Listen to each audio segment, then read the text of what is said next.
is WOCA, Ocala, Gainesville, The Villages, 1370 AM, 96.3 FM, The Source.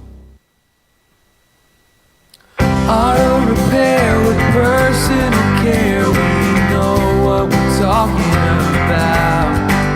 Matt Gibbs and the guys over at Sunrise Automotive will treat you right. We'll treat you right. All right, 4 minutes after 10 o'clock. Thank you for tuning in this Tuesday morning. Gosh, I'm a day ahead of myself. Matt Gibbs is in the studio from Sunrise Automotive and Crossroad Auto Sales.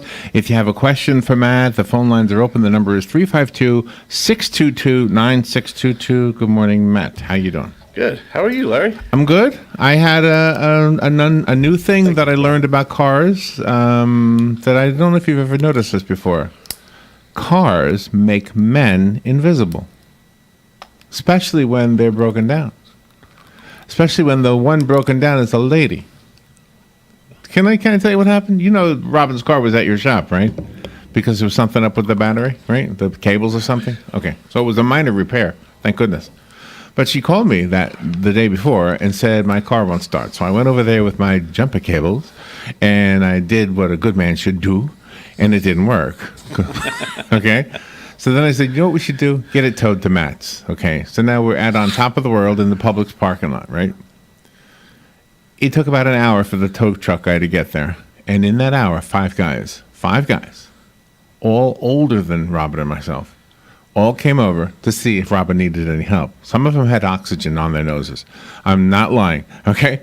And they say to Robin, do you need any help? I have jumper cables. And Robin said, no, Larry already tried that and it didn't work, so we called the tow truck. And then they will turn their head and see me, and I'm as close to them as that chair is to you. I mean, as close to Robin as that chair is to you. And they look at me and say, oh, I didn't see him. I what? You didn't see me? So then I said to Robin, you know, men are invisible when a lady's car is broke down. I just disappeared. That was amazing. That's pretty good. Yeah, and then she said, well, you know, I have my hood up in the parking lot at the Paddock Mall all the time, and nobody ever comes to help me.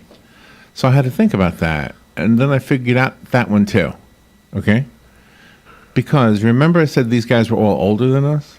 Well, here in the Paddock Mall, everybody's younger than us.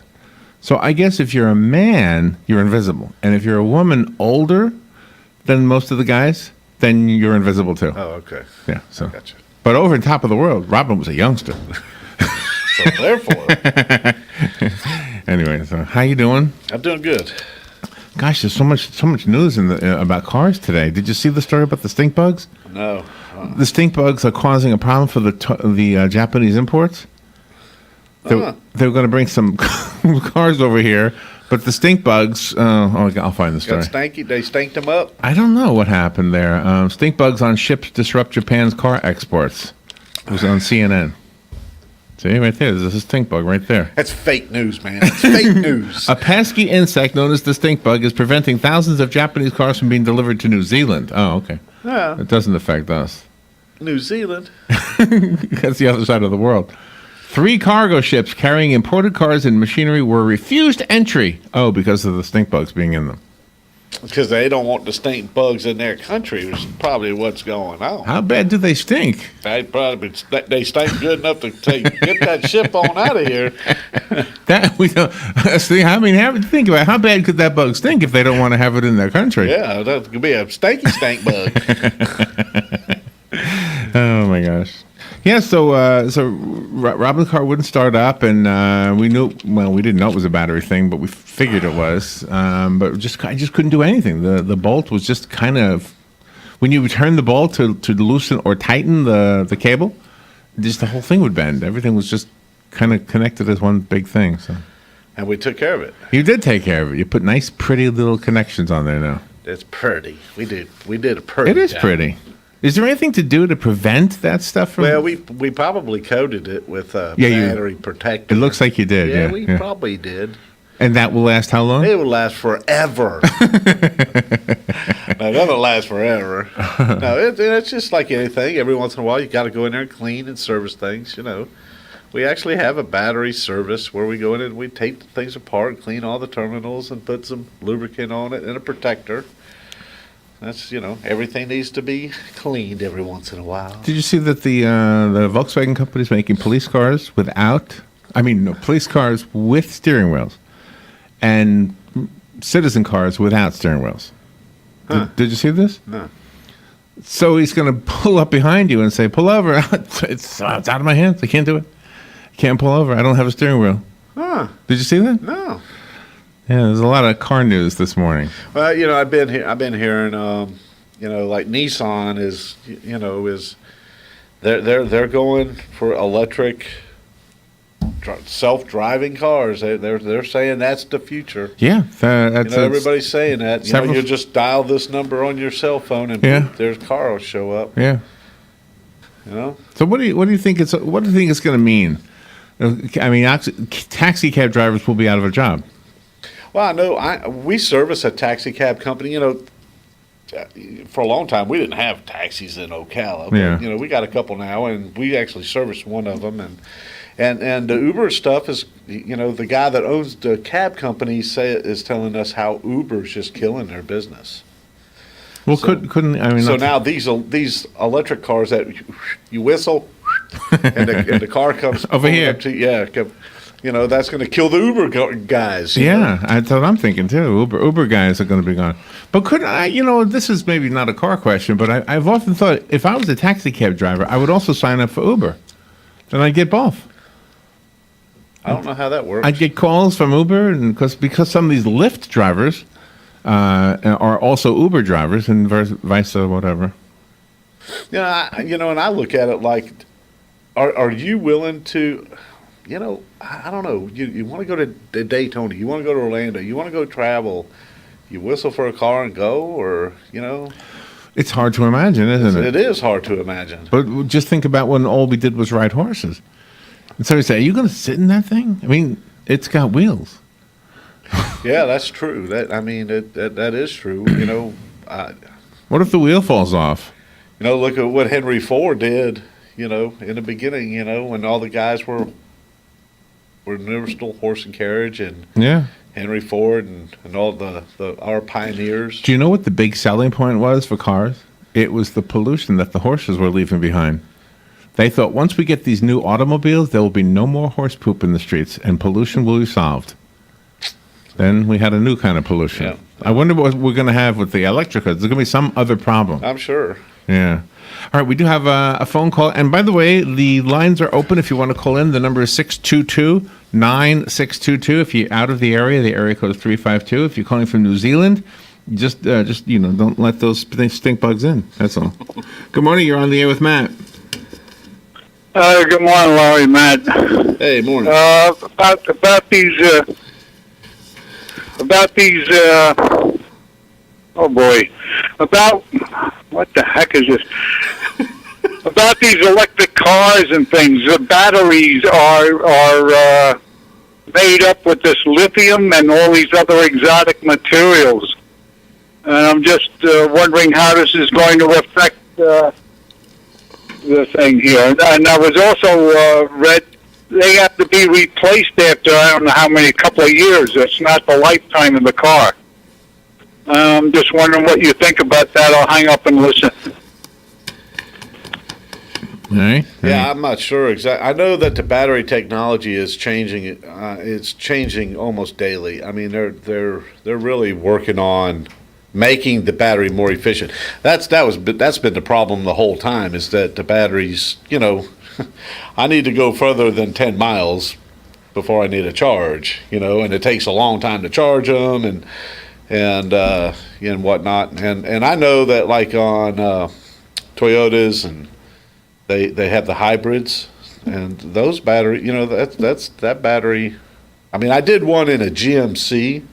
It was a GMC Yukon. It came from the factory with the Mode 2, which means it has the engine side of it and then the hybrid side of it. So it was two different modes. Oh, really? And the battery for the hybrid side was bad. And, we're talking $6,000 for a battery. Holy cow, wow.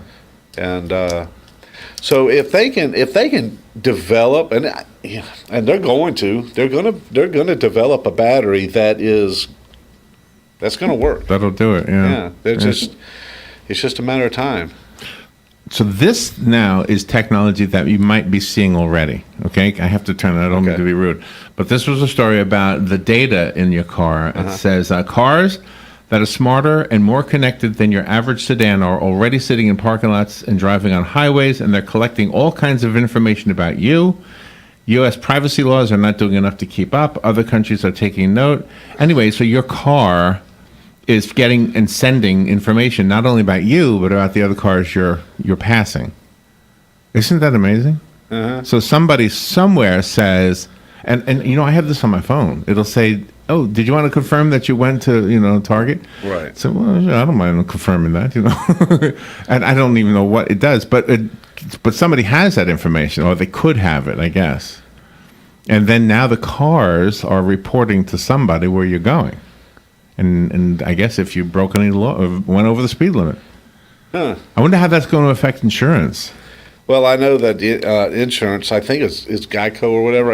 A lot of times when cars come in, and I got to go into the diagnostic side, there's a thing inside what we call the ALDL connector, or the OBD2 connector, the port for us to put our computer in, and there's a Geico thing in there, so that the Geico can monitor. There's a Geico thing. Yeah. And who puts it in there? The Geico insurance does. So I guess really? they'll request it, or I don't know how it works, but they take it out of the thing, bring it to the insurance company. They can see how fast you're going. Oh man, all kinds of stuff, because it's it records data. So what do you think about that? I think it's a good idea. Privacy is privacy, and I look at it as what doors are we opening here? What? Yeah. We do it this way today, but what door does that open for them?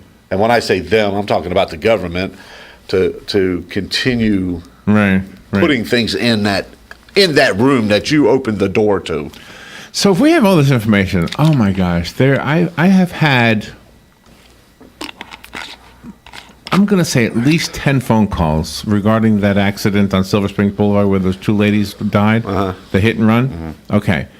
And I don't know what to tell them. First of all, they all are, it seems like Spanish is their first language, and they're asking me, I guess they like Robin and I, they say, you guys are the only ones who will even take our call. So I said, I don't know what to tell you. I called the police, and we asked a deputy. Wouldn't the car itself have some information in it about, I don't know, something? Do you know? They left the truck at the end of the road. Do you know the story I'm talking about? First of all, I kind of do. Well, the two ladies on the boulevard, they had worked at Walmart. They were hit. It was a hit and run. The vehicle was all damaged in the front. I mean, worse than when I hit the cow. And the witnesses said it looked intentional. I mean, there was all kinds of crazy stories coming out of that. And they don't have the person, but yet they spoke to the owner. I don't understand that story. They spoke to the owner of the car. Of the truck, yeah. The truck. Yeah, it was left abandoned. They found the owner, I guess, from the license plate. Nobody's been arrested. Nobody knows anything. And the newspaper never says it's probably not appropriate for your show, but I was just thinking with technology, that was a new Nissan. You would think that somebody would say, wait a minute, isn't there something in there that indicates how fast he was going or anything like that? I don't really know. I mean, back in the day when they were coming out with ABS brake systems, they had braking systems like this a long time ago. But when and then in the mid '80s, they started coming back with vengeance. And now they're pretty much on every car out on the road. But they're controlled by the easiest way to describe it is a EHCU, which is an electronic hydraulic control unit. And back in the day when Tevis was put them into GM cars, we would go to school and there was the black box. They were, like an airplane would have a black box. Right. These are going to contain a black box. Oh, really? Where an insurance company or the manufacturer or somebody could go into the electronic hydraulic control module of the ABS and be able to read recorded data, like if there was an accident. Oh, wow. And it'll show when the brakes were applied, how fast a vehicle was going when the brakes were applied. But it just gives the data of what happened right prior to whatever that accident was. So that information should be in this truck then, right? Well, you would think, but I never saw how you retrieve that information. In all the years that I've been doing it, I've never seen an insurance company and say, okay, come in with some guys wearing these suits and go in there and retrieve this module out of a car and take it with them. I've never seen anything like that ever happen. Yeah. So, but I mean, if you could tell something about the braking, whether you braked or not, with how fast you were going. now see if you had one of those Geico things in there, they could come out and take it, and because it would have that information. I feel so bad. They cry. I was going to say I had 30 calls, but I think I might be exaggerating. But I had at least 10. Yeah, and they don't know what to do. I can read not read between the lines, but I mean I can hear between their broken English that they're just lost. They don't know what to do, and I think they're family members. So, all right, I didn't mean to bring that to your show, but I just wondered if there wasn't something in that truck that might tell them something. Good morning, you're on the air. Larry, I think you're on the right track, and Matt, I actually always listen to your show. You're a very kind-hearted person and a great father. It's not even my room to make a comment about it, but what a wonderful son and relationship you have, and congratulations, and I hope your son is still doing great. Matt, I had a question about my vehicle. I had a Nissan Titan that I bought here in Ocala, and I loved it. I bought it as a year-old, Matt, and it had 356,000 miles, and I was out in the state of Washington. It developed an oil issue.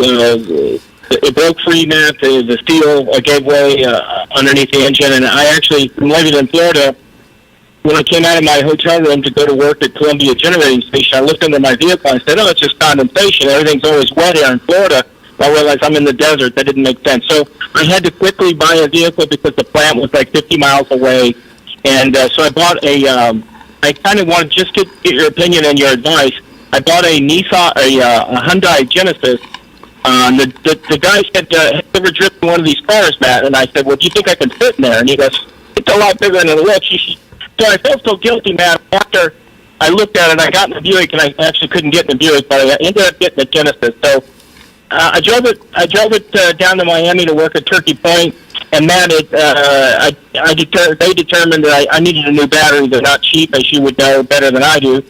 So I got a new battery, and the gentleman that helped me put it in the rear of the vehicle, and I'm kind of like Larry. I'm not, no offense, but I'm not mechanically aware about a lot of stuff. So I'm like, okay. And he goes, and when I disconnect it, there is a possibility because of the computer system in the car that when we tie it all back up together again and start the vehicle, that your car will be out of sync. I said, what's that mean? He goes, well, you may have to go into there's a spot near your transmission where you have to open it up and do a depression to put the car into gear manually. Because my question, Matt, is that and it did happen. And so when I have to shift gears, from park to reverse or something, that's where I have to insert the depression switch into it manually. Which, having grown up on manual transmission, is still a gift for me. I really don't. It doesn't bother me that much. But my question, Matt, is that a common thing, and how much would a repair like that be? And could you just not tell me take it to the dealer? I want to hear from your heart what I need to do. I mean, is that an expensive rethinking? And I'll hang up and listen, Matt. Okay. All right. Thank you for the call. Thanks, brother. Well, it was kind of hard to understand. It's, on my end, it was kind of breaking up a little bit here. So I'm just going to take a shot at this real quick here. If a lot of times on the cars, if you have to replace a battery, now if I'm not mistaken, it was a Hyundai Genesis. Okay, and now he's talking about having to shift it manually or something like that. If the battery went bad, there could be a default issue. There could be a something that the transmission went back to and needs to be reset or reprogrammed. Okay. There's a lot of cars, like a lot of times you'll replace a battery and they don't run right. You start them up, they stall, they quit, I mean, it Just from the battery being changed. just from the battery being changed. Wow. And what happens is there's adaptive strategies that the car has to relearn. So Really? a lot of cars, we go and clean them out and then relearn the adaptive strategy. We teach the car where it wants to idle, how it wants to run. Wow, that's it is crazy. kind of crazy. Yeah. And it's the crazy part about it is some cars do it and some cars don't do it. It's just there's no rhyme or reason. You could put a battery in this 5 of these same cars, and 3 of them you have to go back and relearn the adaptive strategies. Wow. So I would say bring it by the shop. Let me put a scanner to it and see if there's some kind of a relearn procedure. If it was something like that has to happen, it's like $50. It's not a big deal. We'll just go in there and relearn and reset all the adaptive strategies. That's what it sounds like to me, and it shouldn't be a big deal. See, now that is something that I'm sure my father's car never had to go through. A car learning anything, let alone relearning it. Yeah. It's quite common, especially on Chryslers. We see it more on Chryslers than anything. Really? And so the design, the people who design the cars, I mean, obviously they're all designed the same, and yet the end result isn't always the same. Now, when you say they're designed, they're actually not designed the same. But I mean, the same model would be designed. Oh, the same. yes, the same model. Okay. Yeah.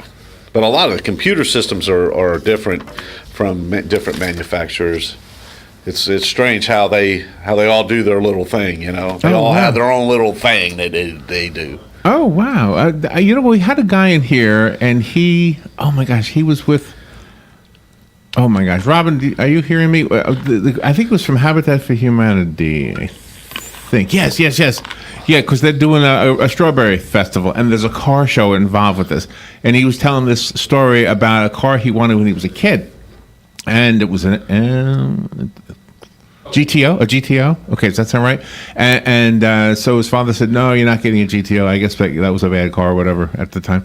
So we got this other car, and it behaved like a GTO. And somebody told him, "Well, you have a GTO engine in there." So I guess back in those days, even you had the innards were not exactly the same as you might think. Like you were talking about with Cuba. You were saying some of those cars on the outside looked like one car, and on the inside they were another. Yeah.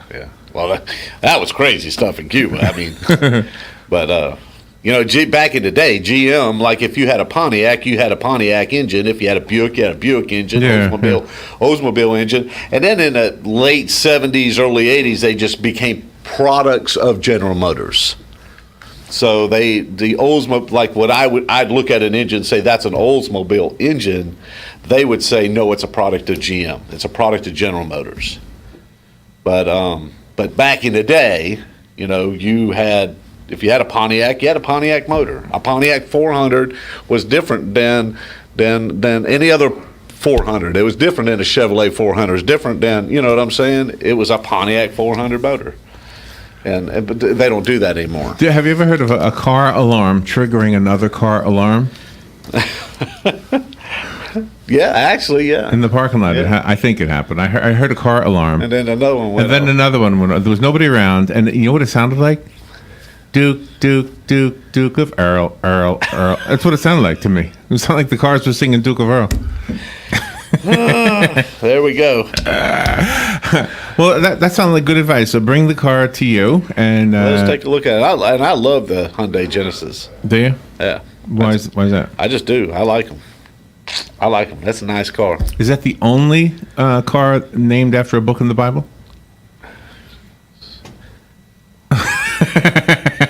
I'm going through all 66 books, and I'm trying to think: is there another car?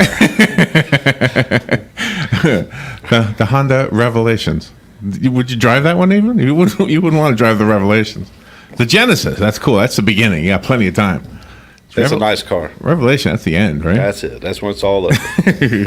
All right. So where is Sunrise Automotive? Sunrise Automotive is at 1800 Northwest 10th Street, which is Highway 27, or you can call us at 352-690-1993. Remind me, is it Chris, the lady who works with you? Is that her name? Chrissy. Chrissy? You weren't there the other day when we went to pick up Robin's car, and turning into your place is sometimes a nightmare. So I said to Chrissy, I said, I am going to run for mayor of Ocala. As soon as I get elected, I'm going to put a turn lane right outside Matt's place, and then I'm going to quit the job because I don't want to do anything. I just want to put a turn lane right there. I don't think as a mayor you can get it done, Larry. Really? Isn't that the craziest place to try to? You don't have to do that U-turn. You can go straight across into that other parking lot and then drive straight over. If you're heading west. Really, it's not too far. No, when you turn, you turn and then you do the U-turn to come in and then turn into my parking lot. Just go straight. Just go straight over to the next building. And they don't mind? Okay. No, it's a roadway. That's what it's there for. I hear what you're saying. Okay, well, all right. Now I know. Now everybody knows. Now everybody knows. So, but if you come from the other direction, but if you're coming from the other direction, there's no problem. Right in. You turn right. Yeah. But if you're turning left, okay, so you pull go into straight that. Across. What is that company called next to? It's IB. There's not even a name on it. It's IBF. Tire, it's a tire store. Oh, big empty building. Yeah, it's not empty. It's full of tires. Okay. Thank you, Matt. Thank you, Larry. We'll be right back. This is The Source, WOC.